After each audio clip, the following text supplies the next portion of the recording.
नमस्कार। मैं डॉक्टर राजकुमारी शर्मा आज आपके समक्ष अमरकांत द्वारा रचित कहानी दोपहर का भोजन लेकर उपस्थित हुई। दोपहर का भोजन से यह तात्पर्य है सुबह और रात्रि के मध्य के बीच में किया जाने वाला भोजन को हम दोपहर का भोजन कहते हैं। हर व्यक्ति की आवश्यकता होती है। हम देखते हैं कि बिना खाए कोई भी कार्य की एक तरह से पूर्ति नहीं होती है और खाने के द्वारा हमारे शरीर में अनेक प्रकार से हमें ऊर्जा चलती हुई दिखाई देती है, जिसके कारण हम कठिन से कठिन और एक तरह से जटिल कार्य भी करते हुए दिखाई देते हैं, क्योंकि शरीर को चलाने के लिए भोजन की अत्यंत आवश्यकता है, बल्कि अनिवार्यता है, जिसके द्वारा हम अपने जीवन में हर एक कार्य को बढ़ाते हुए दिखाई देते हैं। तो हर एक व्यक्ति, चाहे वह उच्च वर्ग हो, मध्यम वर्ग हो या निम्न वर्ग हो, वह अपनी इस जरूरत को पूरा करने के लिए अनेक प्रकार से प्रयास करता हुआ दिखाई देता है और अपने परिवार को एक तरह से सभी रूप में सुविधा दे पाता है। पर यहाँ पर अमरकांत ने दोपहर के भोजन का महत्व के साथ साथ मध्यम वर्ग की आर्थिक परेशानियों का भी जिक्र किया, जिसमें मध्यम वर्ग किस तरह से अपने परिवार के लिए भोजन की व्यवस्था करता है और उस व्यवस्था में वह कितने आर्थिक अभावों से गुजरता हुआ दिखाई देता है। और इन आर्थिक अभावों में हम देखते हैं कि नारी जो कि घर की गृहिणी है, उसका विशेष महत्व है। वह किस तरह से अपने परिवार को एक सूत्र में बांधने का प्रयास करती हुई दिखाई देती है, जिसके कारण कई बार वह खुद अनेक परेशानियों से गुजरती हुई दिखाई देती है। यहाँ पर लेखक ने परिवार की जो एक नींव है, वह कहीं ना कहीं औरत के, नारी के इर्द गिर्द घूमती हुई नजर आती है, जिसका चित्रण उन्होंने बड़ा ही करुण और मानव रूप से किया है। कहानी की नायिका सिद्धेश्वरी अपने परिवार को एक सूत्र में बांधकर रखती है, जबकि परिवार के जो अन्य सदस्य हैं, अन्य सदस्य से यहाँ तात्पर्य उसके 3 बेटे हैं और तीनों बेटों में हम देखते हैं कि काफी अंतर दिखाया गया। स्वभाव से तो होता ही है, साथ में आयु का भी आधार दिखाया गया है कि पहला जो बेटा है वह 21 साल का है, दूसरा 18 साल का है और तीसरा उससे भी छोटा है। और वह किस तरह से परिवार या अपने पति के प्रति समर्पित दिखाई देती है और उनको बांधने का वह प्रयास करते हुए दिखाई देती है। कहानी में नायिका सिद्धेश्वरी दोपहर का भोजन एक तरह से तैयार कर बैठती है और परिवार का एक तरह से इंतजार भी करते हुए दिखाई देती है, जिसमें बच्चा छोटा जो बेटा है, एक तरह से प्रमोद, वह कुछ जिद करता है मांगने की, जो माँ उसे नहीं दिला पाती है अपनी आर्थिक समस्याओं के कारण, और वह रोते धोते एक तरह से सो जाता है। रोने धोने के बाद जब वह निद्रा को एक तरह से ग्रहण करता है, तो उसमें उसकी माँ देखती है और अपनी बेबसी पर अनेक प्रकार के प्रश्न एक तरह से जड़ते हुए दिखाई देती है। साथ ही साथ वह 2 अन्य बच्चों के बारे में भी सोचती है। सिद्धेश्वरी इन सब चीजों को देखते हुए बाहर की ओर देख रही थी, यानी कि घर के बाहर का दृश्य देखकर उसके मन में अनेक प्रकार से एक तरह से अभाव भाव दोनों के रूप सामने आए। साथ ही साथ अनेक मन में ख्याल चल रहे, खुद भूख से तड़प रही थी, पर पहले सबको खिलाकर बचा कुचा ही खाना ही एक तरह से चाहती थी। और वो भी हम देखते हैं कि कई बार खुश होकर एक तरह से खाया जा सकता है, या हम देखते हैं कि अनेक प्रकार के वहां पर प्रश्न लगाते हुए अपने आप को कोसते हुए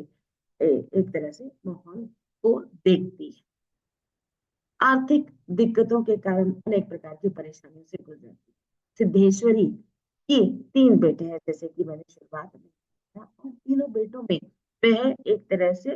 जोड़ने का प्रयास करती हुई दिखाई देती है। एक के सामने दूसरे की तारीफ, दूसरे के सामने तीसरे की तारीफ के पुल बांधते हुए दिखाई देती है कि तीनों में एक तरह से सहृदय की भावना बनी रहे। यहाँ पर हमने देखा है कि किस तरह से जो नायिका है सिद्धेश्वरी, वह मूल्यों के ध्वंस होने के कारण भी एक तरह से सामाजिक और मानवीय आधार एक तरह से प्रस्तुत करते हुए दिखाई देती है। रामचंद्र यानी कि बड़ा बेटा रामचंद्र घर आते ही चौकी यानी कि खाने की चौकी पर बैठ गया। माँ ने थाली लगाई और उसके सामने खाना एक तरह से परोस कर रख दिया। थाली में सिर्फ 2 रोटियां ही दी। एक तरह से रिवाज भी है, हम कहें रीति भी है, जब भी हम खाना परोसते हैं तो उसमें 2 ही रोटी रखते हैं, क्योंकि 2 रोटी शुभ का एक तरह से प्रतीक माना जाता है। 3 रोटी कभी भी रखी नहीं जाती है। तो उस रूप में उसने 2 रोटी रखी, दाल और सब्जी भी उसने साथ में दी। जैसे तैसे रामचंद्र ने खाकर छोटे भाई मोहन के बारे में पूछा तो माँ ने उसके बारे में बताते हुए कहा कि वह पढ़ने के लिए अपने दोस्त के यहाँ पर गया हुआ है,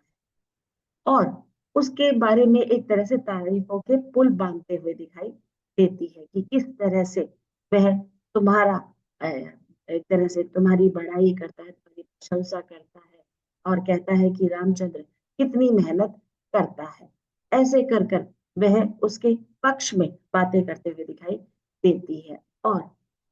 रामचंद्र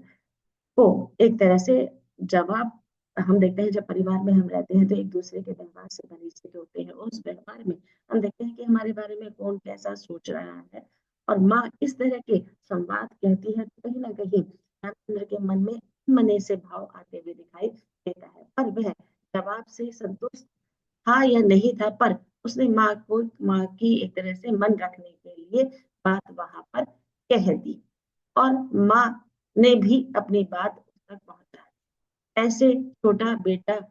और पति को भी एक तरह से खाना खाते समय संतुष्ट करने का या जोड़ने का प्रयास करती हुई दिखाई देती है। ऐसे में वह अपने पति से भी अनेक प्रकार से अपनी आप बीती के बारे में कहती है, और वही क्रम दोहराते हुए थाली को प्रस्तुत करती है,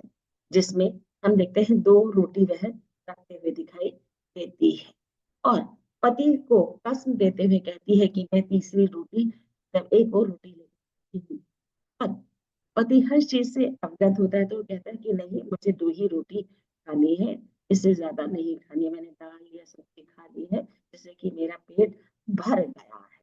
और वह उसे वहां पर रोकते हुए दिखाई देता है। पति मुंशी चंद्रिका भी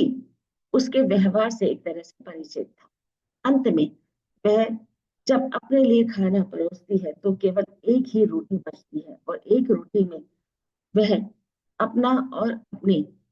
बेटे यानी कि छोटे बेटे का पेट भरने का भी प्रयास करती है, जिसमें वह एक रोटी जो मोटी सी है, जली हुई सी है, वह आधी खुद खाती है और आधी छोटे बेटे प्रमोद के लिए रख देती है।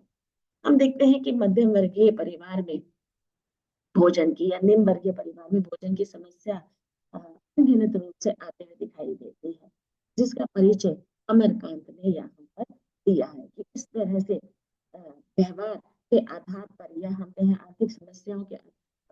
नारी अपने आप को एक तरह से प्रस्तुत करते हुए दिखाई देती है। वह हर समस्याओं से लड़ते हुए दिखाई देती है, परिवार को उसमें पूरी तरह से भरण पोषण या मूल्यों के प्रति एक तरह से अग्रसर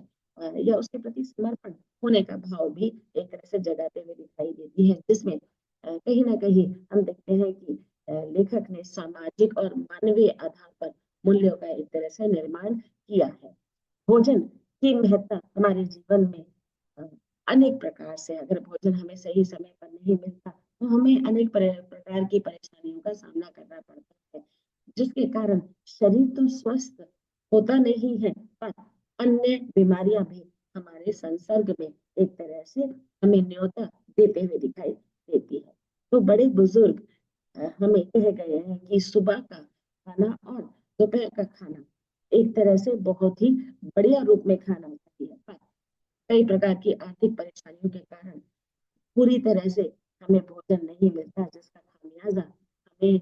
बहुत सूरतों में देखने को मिलता है। और यहाँ पर लेखक ने आर्थिक परिवार से ग्रस्त परिवार की संवेदना, भावना और अनेक प्रकार की समस्याओं का जो जिक्र किया है, उससे अ,